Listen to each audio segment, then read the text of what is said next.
Imagine a man who rose from a small island to rule most of Europe. A man who crowned himself emperor, defeated entire armies, and changed the world only to lose it all in the end. This is the story of Napoleon Bonaparte, the soldier, the strategist, the emperor, and the exile.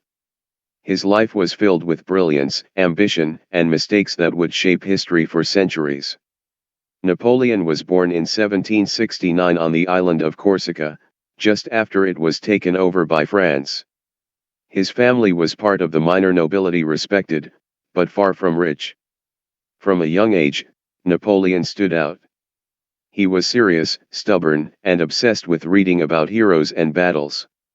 At the age of 9, he was sent to mainland France to attend military school. It wasn't easy. His classmates mocked his Corsican accent and small stature. But Napoleon turned every insult into motivation. He buried himself in studies of mathematics, history, and military strategy. By the time he graduated, his teachers already saw him as a born leader. When the French Revolution began in 1789, France was in chaos. His first major victory came at Toulon in 1793, when, as a young artillery officer, he helped recapture the city from royalist forces.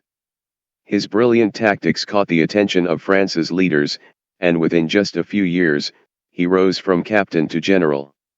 In 1796, he was given command of the French army in Italy and stunned the world. Outnumbered and undersupplied, he used clever maneuvers and lightning-fast attacks to defeat much larger Austrian armies.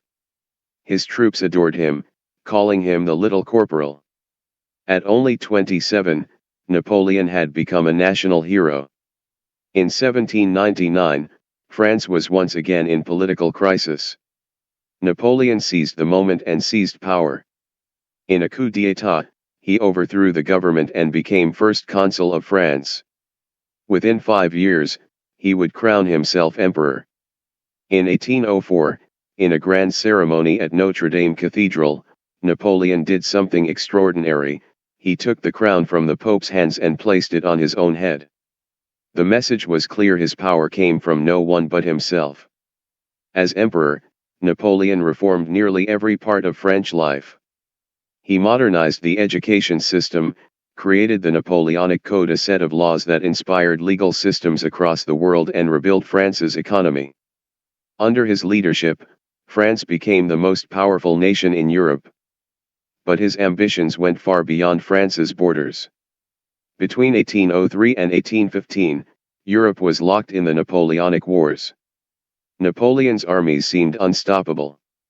He crushed enemies at Austerlitz, Jena, and Friedland. His empire stretched from Spain to Poland. Yet, with every victory, his enemies grew more determined. In 1812, Napoleon made his greatest mistake, invading Russia. By winter, freezing temperatures and hunger destroyed Napoleon's army. Only a fraction made it home. This disaster marked the beginning of the end. After Russia, Napoleon's enemies united. He was defeated at Leipzig in 1813 and forced to abdicate.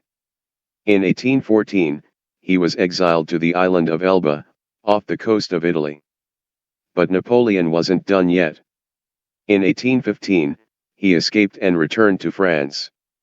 The people welcomed him back, and for a brief period known as the 100 Days, he ruled again. But fate caught up with him at the Battle of Waterloo. Outnumbered and outmaneuvered, Napoleon faced his final defeat. He was exiled once more, this time to St. Helena, a tiny island in the middle of the Atlantic Ocean. There, surrounded by guards and isolation, he spent his last years writing about his life, trying to shape his legacy. Napoleon died in 1821, at the age of 51. Even after his death, Napoleon's influence never faded. His reforms shaped modern governments, his strategies are still studied in military academies, and his name remains a symbol of ambition and genius. Some see him as a hero who spread equality and order, others, as a tyrant driven by power. But one thing is certain: Napoleon Bonaparte changed Europe, and the world, forever.